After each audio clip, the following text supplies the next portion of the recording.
Hello, everybody. Welcome to the Context Machine. This is episode 641.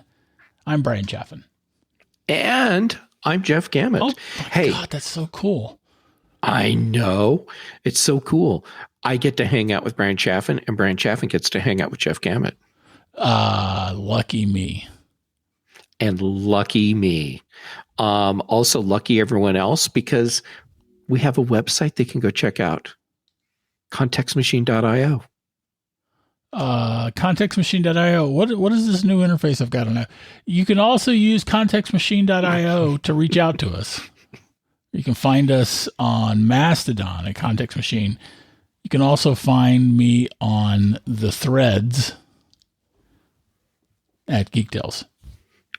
Oh, yeah, you can find me on some of the stuff too. Mastodon, Instagram, threads, whatevs. Jay Gamet. That's me everywhere. So they took away the menu from the top on Apple TV. I just updated it literally came back up from the update process after I said hello, welcome to the Context Machine. I am so glad that you're staying up on current events. Seriously though, what's the deal? Okay, so what's different? Okay, so when your Apple TV booted back up, everything looks the same. It's when you go into the TV app, that's where you're going to see the big differences. Okay. By the way, everyone, just for your context, because Context Machine, we're talking about the tvOS 17.2 update. Right, 17.2. I don't know that I like this, but I definitely can be change resistant. I was hesitant to be excited about this before it rolled out. Yeah. Because there are plenty of services that have the left sidebar thing where it's just set up poorly. I actually do like what Apple did here. And I like that the channels that I have, they show up as part of that sidebar as well. Yeah, I do like that a whole lot. I was just noticing that. You can actually tell what it is you're selecting in that sidebar, unlike in the regular grid view where when you have something that you're on but haven't clicked on yet, it gets just like a fraction of a point larger. So you can actually tell what it is you're about to select in the sidebar. Well, I also can apparently now use the Paramount app and that's unusual because I had Paramount subscribed through a bundle. Yeah, and I could find individual shows, but I could never use the actual Paramount app. So I could find individual shows through Apple TV and watch them through the Apple TV app. But that's how the bundle works. Well, right, but that actually could have been We'll work through this together. No. It's saying I'm able to watch choose episodes from the app now.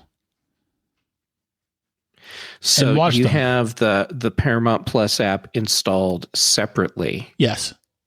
And you're seeing content in there? Yes. And that's a change. That's a change that I welcome. That would definitely be a change. If you're doing that bundle thing, because the way that has worked previously is you access all your Paramount Plus content from within the TV app, which only helps if you know what you're looking for. Because there was you no can search list in there too. Yeah, you can search, but there was no list of, hey, these are the shows that are on Paramount. That's how I would find stuff. I would go through the list in the TV app. I would I would click on the Paramount icon, and then it would take me to the Paramount interface where I would just have grids and grids of all the shows. the part that was crappy was that it didn't seem like there was any organization to them, and they weren't always in the same order. Okay. Well, I'm going to have to agree to disagree. That's okay. It's okay for you to be wrong, Brian. So it's interesting that they have taken away the top menu entirely. Because I mean that's been kind of a thing for the Apple TV app for a long time. Yeah, well, the TV app putting everything in the sidebar, it made sense to not have the old thing with the options across the top anymore. Yeah, I guess. I appreciate that you're change resistant. Just roll with it for a little bit. And no, I think I'll be just fine with this change. I think you will too. Once I started playing with it, I very quickly found out that I prefer it to having the menu options across the top.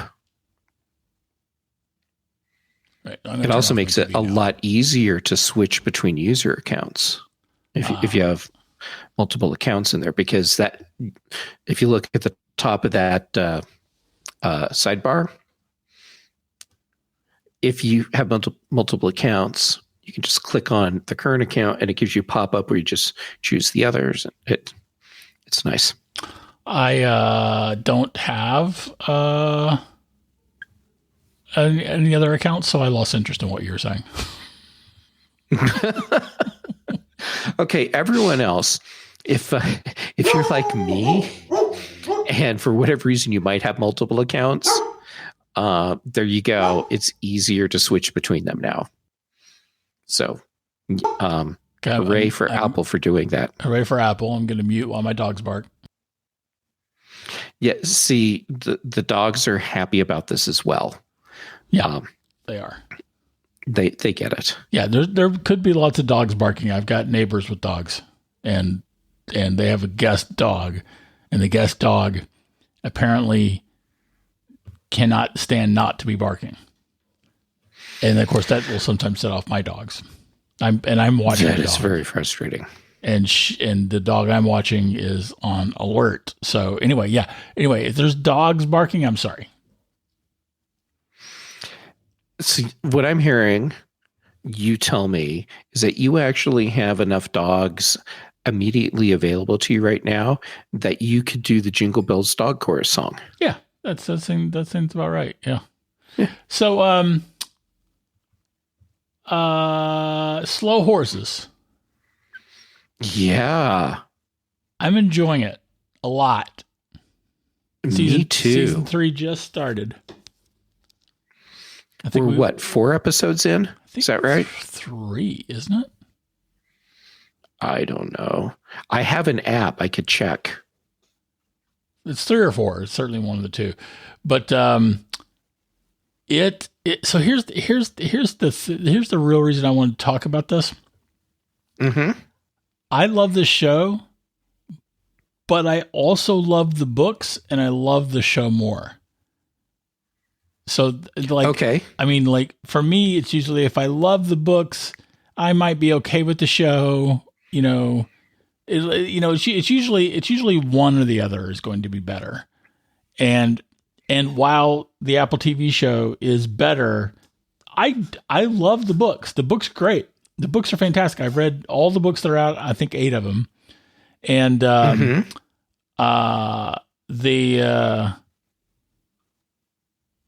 had an immediate side rail. Do you know Reacher? I know Reacher. I haven't been watching it, but yeah, I know Reacher. So Reacher is, let's just say that I particularly like the TV show. Okay. And that, I don't know how much I'm not supposed to badmouth, but anyway, so the second season just started for Reacher. Mm-hmm. And I thought the first season was great. the fellow they've got playing Reacher is really good. They unfolded the show in an excellent manner. The second season skips to book 11. There's like there's 30 books in this dang series. Oh, holy crap. Okay. Yeah, I gave up after book 5. I find I'd had enough. And but this one it skips to book 11. So the other books in between probably not worth turning into shows. I don't know. I don't know. I haven't found any interviews on the topic, but I did find that interesting. I mean, I don't think they were ever there was no chance that they were ever going to make 30 seasons of the show. So, like having so many books and being willing to skip around really kind of frees you to pick and choose for sure. Sure. But anyway, regardless, I like the books for Slow Horses. I think they're great. I thoroughly like them, and the show does deviate. Sometimes it's always kind of like the deviations in the show are like they're tiny tweaks, so they don't ever seem to deviate from the main story arc. But they might have little characters go in slightly different directions or have slightly different things happen to them. But it's all right. Really I have minor. a question for you then. Yeah. Since you've read the books, you're watching the episodes, do you feel like the deviations that you're seeing are deviations just for the sake of doing that? Or is it because we're getting the story told in a different medium and it's appropriate to make those deviations because you're telling a television story versus a book story? So what you're asking me, Jeff, is is this show like the Game of Thrones where they told things differently to tell things differently? I'm still bitter about that. I'm still bitter about the deviations in the show for Game of Thrones. Anyway, I feel like the changes are probably because they're in a different medium, and it might sometimes be because they don't want to add the extra actors, maybe. But that's understandable, I think. And no, I feel like the changes in the show are done to improve the show, to make it a better show, to make it a better story told via a show. Well, having not read the books, holy crap, the writing on Slow Horses, the series, the TV series, this is like top-notch stuff. Yeah, it is. Do you know who the producer is, right? It's Graham Yost, the same guy that did Justified. Okay. No, I didn't realize that. Maybe if I paid attention to the opening credits, I would have. Yeah, maybe. But regardless, Gary Oldman's character is so great. I absolutely love the way Oldman is playing Jackson Lamb. Yes, he manages to convey the absolutely disgusting, fat, old, farting man who could kick your ass if he could be bothered. He manages to portray that well. Oh, yeah. Oldman's a fantastic actor. Yes. So yeah. Yeah, actually, I think they're all really good actors. Oh yeah. Who's it? Jonathan Pryce. They even were able to get him into the show. Jonathan Pryce. All 3 seasons. Jonathan Pryce. Rivers. Oh yeah. He's grandfather. He's awesome. Yeah, he is awesome. Yeah. Anyhow, yeah, Slow Horses. Yeah. I find it. I'm going to try to avoid spoilers here. Okay. But I find it very interesting that they could make Lady Di more the good guy.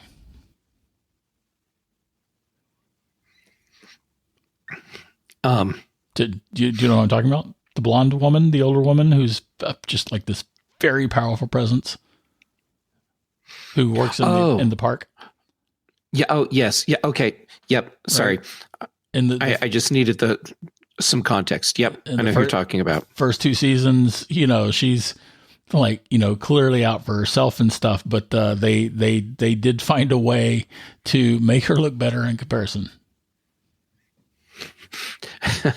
Yeah. Okay. Well, there you go. Yeah. Awesome writing. Yeah. It's awesome. And great acting. Yeah. It's every single, like, I wish I could, if I could binge this, I would not get anything done for a day.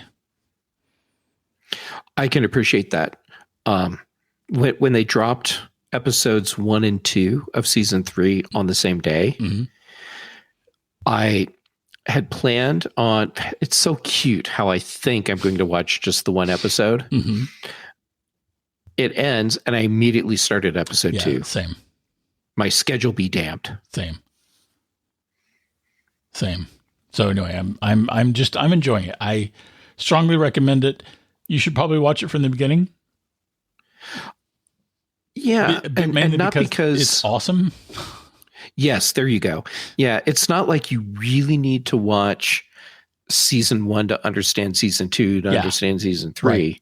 Right. But it's just really great storytelling. Yeah. And each season is basically an encapsulated storyline. Yes. Yeah, it's the great. I mean, Graham Yost is probably one of the best TV tellers around right now. Based on what I'm seeing in Slow Horses, I cannot find a way to argue that with you. Yeah, right. Fair enough. Yay. Yeah. Maybe. Yay, you. Hey, can you maybe briefly catch me up on what I actually need to do and where I need to go to sort of jump up in Doctor Who? Oh, sure. Like, do you want to get caught up enough so you understand enough so that you can watch the specials that have come out just recently? Yes. No, yes. I know you told me before that I needed to watch the last episode of the last full season. Yeah. And then there, you should also go back and watch a couple episodes from the 10th Doctor. And hold on, I need to look up the episode names. It's the episodes where they get all the people together, and hold on, I'm doing Google search right now. Let's see. Is it? I think it's a Stolen Earth. Where are these shows currently streaming? Disney Plus. Oh, good. Oh, excellent. Yeah, so okay, I'll figure it out from there. You can watch all of it. I'd say Stolen Earth. And there's like a couple episodes that all tie together, starting with Stolen Earth. And it's like Stolen Earth and hold on, Stolen Earth, Journey's End. Watch those two. Okay. Thank you. And because I'm really interested in the new Doctor, and I certainly want to see David Tennant's performance in the Christmas stuff that's been going on. He's. I know everyone has a favorite Doctor. and Matt a doctor Smith. that they don't like. Matt Smith And- is the correct answer for favorite doctor. And I jump around depending on who I'm watching at the time. But David Tennant as the doctor, he just does a great job. He does. He is an amazing actor. Period. He was great in Doctor Who. Period. But no one can touch Matt Smith's old man with infinite depth.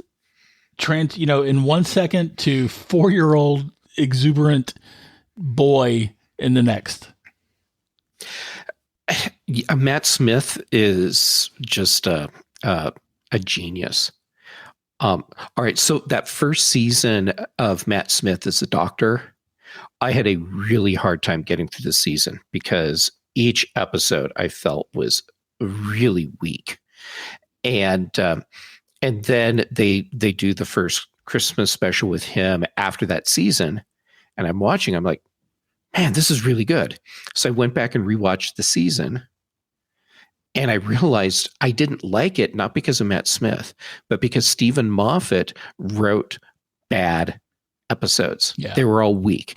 And Matt Smith was able to actually carry those episodes and turn them into something that at least you could watch. Yeah. I think and that's saying a lot. Too. Oh, absolutely. But, no, yeah, you're right. Yeah, she helped a lot. But if Matt Smith hadn't been there to play the doctor and take these weak scripts and just like really lift them up, man, that would not have been a season that I could have even got through at all. Yeah, fair the enough. problem was that Stephen Moffat was so focused on doing his Sherlock series with Benedict Cumberbatch, because he was doing that at the same time. Yeah, he was phoning in Doctor Who. And he was phoning in Doctor Who. But when you go and watch the Sherlock specials or episodes with Benedict Cumberbatch, you can see where he was putting his effort, and those are really good. Anyhow, so season 4, episodes 12 and 13, The Stolen Earth Journey's End. I think those would be really helpful. All right, thanks. Let's see. So we've got GM can go beep itself. Oh, yeah. For that one, I was quite surprised when GM doubled down on so we talked about this reasoning. We talked about this many episodes ago, where GM said that they were going to, in particular, this was at this point when we first talked about it. It was specifically about the next version of my car, 2024, the 2024 Blazer. In particular, the electric version was not going to have CarPlay or Android, whatever. Android Auto, support, because they wanted to sell more subscriptions for their crappy GM services. Like that's the reason they're not going to include this, because they want to sell more subscriptions. And we talked about that, and they have since come out and said that no, we're just going to drop Android and CarPlay across the board. Right. And the reason they're giving is because Android Auto and CarPlay, they're just not safe for drivers. That's the most recent reason. Yeah. And that's what came out just a few days ago. So GM is saying that that these services, CarPlay and Android Auto, they have connection or connectivity issues, and they went down the list of all these problems with CarPlay and Android Auto. And the ridiculous part, on top of the ridiculousness that the whole thing is that the problems that they listed can all be traced back to the crappy Bluetooth and other connectivity hardware pieces that GM is putting in their cars. It's not the platforms. It's the hardware that GM is using. Okay, I will say that I've owned my last 2 cars have been GM cars. I had a Chevy Equinox, and I've currently got the Blazer RS and the 2020 Blazer RS. And I got the Blazer RS because my CarPlay integration was so good on the Equinox. So, that's nonsense. And it is also nonsense to say that we're less likely to pick up our phones if we can't see anything on the dash, which is essentially what their safety play is. Yeah. So instead, what will happen for people that choose to buy GM cars, even though they don't have CarPlay integration, they will now have to pick up their phone to do everything. And they will do that. There are plenty of people who will do that. So it is beyond frustrating, and it is maddening. The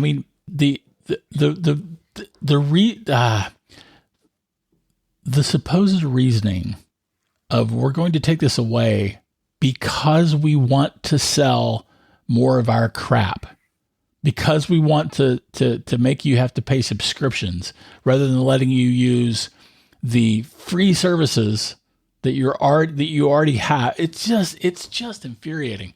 I hope that people stop buying GM cars based on this, especially Apple fans, and Android fans. There are a lot of people that anecdotally I have heard saying that they are not going to buy a GM car anymore because it doesn't have CarPlay. Yeah, dollars to donuts. My next car, which wouldn't be for several years, would have been an electric Blazer. That's what I would buy today if I were going to buy a car. And it's probably, again, I have really enjoyed my Chevy Blazer, and but I will not be buying a car that does not support CarPlay. I don't no car that does not support CarPlay is going to be in my driveway. Yeah, I totally get it. And my car does not have CarPlay, but that's only because it wasn't an option on the 2013 Prius. Sure. However, I'm at some point going to put an aftermarket CarPlay head into that car because I want CarPlay. Yeah. I want CarPlay too. It matters. I want CarPlay. Yeah. I'm with you, and a lot of people want CarPlay or Android Auto, and GM's move is not going to serve its customers in a positive way. This is all about a money grab and putting the bank account for GM over the value for the users. Yeah. But I'm wondering how is this, if they could sell the same amount of cars and suddenly sell a significantly, even 20% of those cars buying their crappy services, I get how that would be a win. But I feel like there's lots of people who want their Android Auto and want their CarPlay. I feel like there's lots of people who want Google Maps and Apple Maps and all of the, want their text messages, want their phone calls to be on the dashboard to where they can interact with them. I'm sure there are studies out there that validate what you're saying. Instead, because I'm not going to go look them up, I will give you the anecdotal validation for that, which is the ongoing reports that I've been seeing related to this, where car salespeople are saying that when people come in to buy a new car, one of the main questions they ask is, does it have CarPlay? And if it doesn't, they want to look at a different car. Yeah. Yeah. Yes. So I don't know. I also suspect that they're going to backtrack. I think they're going to be forced to backtrack. My guess is that they're going to move forward with this, and it won't be an immediate backtrack. So they're going to roll out whatever thing that they want to do. It's not going to make customers happy, and eventually, they're going to have to backtrack. Yeah, yeah. So to that end, if you like CarPlay, you should probably make sure that the car you're going to buy supports it. Yep, you better. Yeah, because there are other automakers who don't support it. Rivian doesn't support it. Tesla doesn't support it. There are many. There are several automakers who don't support either Android Auto or CarPlay. Yep. Hey, I have a question for you that's totally unrelated to all this. Okay. And I'm asking completely from a point of genuine interest. How's it going with your book? Oh, thank you for asking. It's going well. Sales have slowed down, of course, because that's what happens. But I've sold 134 units, and I'm very nice. I'm very pleased with those results. If you have bought my book, thank you.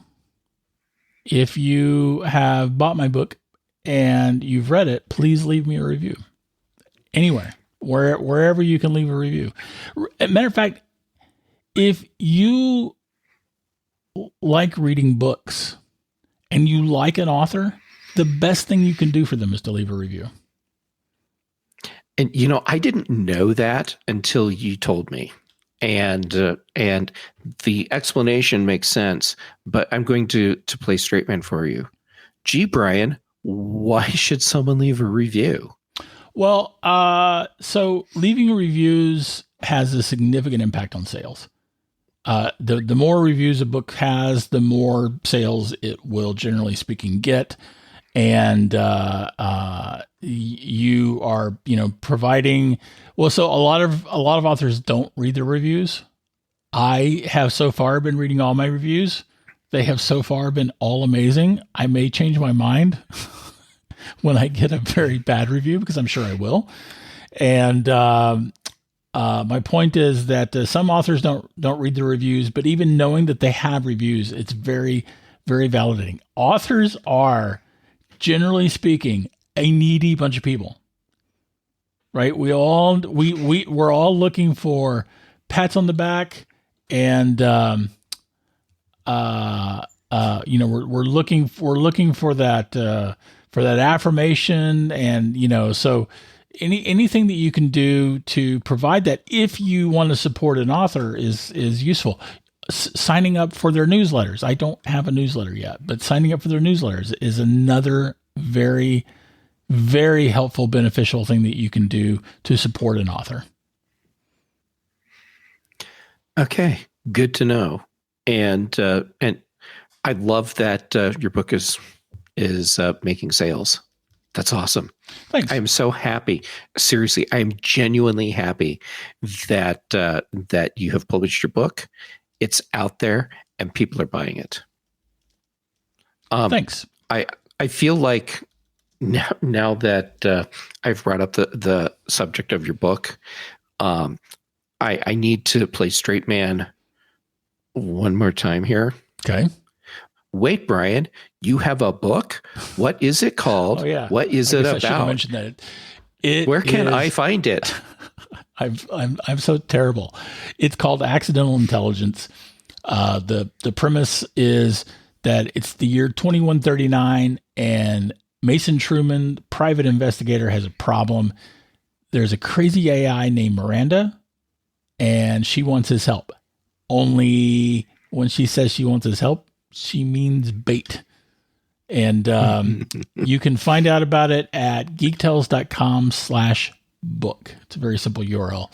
And it's on Amazon or Kindle, I should say, and Apple Books and Barnes & Noble, but you can find links to that. Oh, and Google Play, for whatever that's worth. And you can find links to that at geektells.com/book. Awesome. Hey, as long as I'm derailing us, I'm going to derail us again. Okay.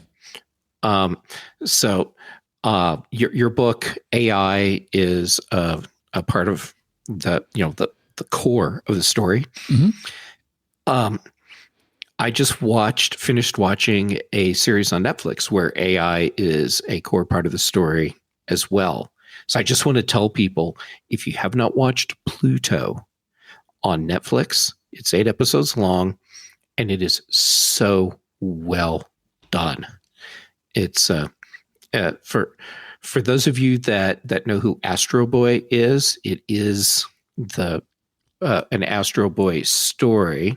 However, it's not told in the way that the old Astro Boy anime was done, nor does it use the Astro Boy stylized animation look. And it's a mystery where all of the highest level AI robots on Earth are being targeted for murder. And so you have this detective that is trying to solve this case. And so Astro Boy is actually not the main character in the story. It's a retelling of a storyline that's been retold a couple other times in Astro Boy. This is a really fresh, modern, and compelling telling of this. Cool. So Pluto on Netflix. Go check it out. I'm going to check it out. I should also add, by the way, if you're like looking for a Christmas gift that you want to give somebody and you want to give them, say, a book, that you could give them Accidental Intelligence. But more specifically, it's probably, I don't think there's any way in heck that someone could order the hardback or the softback from Barnes & Noble and get it before Christmas. So if you're going to order a book to give to someone, you probably want to order the softback from Kindle. Good to know. Yeah. Hey, as long as I'm just like derailing us with TV shows, did you hear Foundation season 3? It's been approved. I did hear that. I am looking forward to it. And as am I. They also picked up Murderbot, right? The Murderbot Diaries. Yes. And I have not read the books, but I've heard so many people rave about Murderbot Diaries. And based on what has been done with these other sci-fi properties that have made their way to Apple TV Plus, I am very much looking forward to Murderbot. Yeah, I feel like Apple's efforts at bringing sci-fi to TV and movies has been excellent. I mean, don't get me wrong. There's lots of other. This is okay. Here's the thing. Sci-fi in the book business is kind of a depressed market right now. It's very much like, romance and erotica is all the rage, and fantasy is really big. And I like sci-fi is just not as big a deal right now, but this is definitely a sort of golden age in sci-fi for TV and movies. Yeah. I'm really enjoying the different shows. Yeah. It's just wonderful. Shows like The Expanse were fantastic, but I feel like everything that Apple has touched in the sci-fi world has been excellent. You know what else? I wish that Apple would make print books an option for self-published authors in particular, because I feel like if Apple was doing a book, it would be high quality. And I wish they made that an option. I hadn't thought about that, but now that you're saying it, yeah, that would be kind of cool, because print on demand books. I mean, Amazon, they do a perfectly fine job. Yeah. Yeah. I've gotten copies of all 3 versions of my book that have been in print, that are in print, I should say. I've ordered, and the quality is fine. Yeah. But knowing Apple, the quality would be several notches up.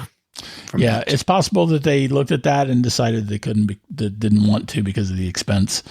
But I do kind of wish they would do that. I was thinking about that this week. Yeah, well, I hadn't been thinking about it, but now I am. So thanks for that. You're welcome. Yeah. You're welcome. All right, so Murderbot is coming. Do we have a date yet? Well, they just signed it, right? Yeah, it was like news this week. So it's probably going to be like, late 2024 to even 2025 before it gets. I'm betting it'll be 2025. Yeah, that makes sense. But Foundation will probably be in 2024. I'm sure it will be at least, and I'm looking forward. Yeah, well, if it is, it's going to be late 2024. Would be my guess because you have a lot of post production that goes along with that because it is so effects heavy. Yeah, but I'm sure they can do that by 20. But I don't think we'll even be waiting a year from today for it.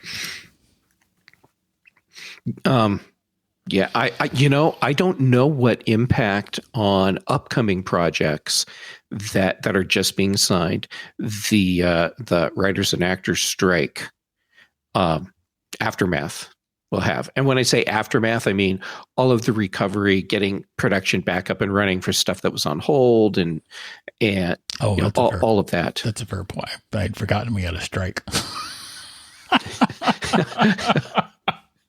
It was Bryan. Right. Okay. Well, I think that's it for this week. What do you say? Yeah, I think I've derailed us enough. Okay. Well, that seems reasonable. And that's this week's Context Machine. If you have anything to add, comment on, or question, you can write us at contextmachinepodcast@gmail.com. Our bandwidth is provided by CashFly. The bass is by Dr. Boom, recorded just for the show. And Jeff, that's it for this week, man. Awesome. Yeah, I'm glad we do this. Yeah, it was pretty good. Yeah.